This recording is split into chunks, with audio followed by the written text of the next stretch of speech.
Hello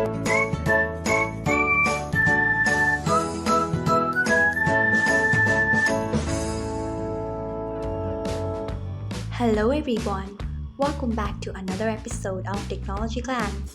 Today in this video, I am going to guide you through how you can turn on push notification of Spotify bundles and offers on Spotify. So let's get started. Firstly, open Spotify app in your device, then tap on your profile icon. Next, tap on settings and privacy. After that, tap on notifications. Next, scroll until you find Spotify offers and bundles. Next, tap on it. After that, you can see the option of push. Turn on it by tapping on it. So this is how you can turn on push notification of Spotify offers and bundles on Spotify. Thanks for watching. If you found this guide helpful, we would love it if you hit the thumbs up button below.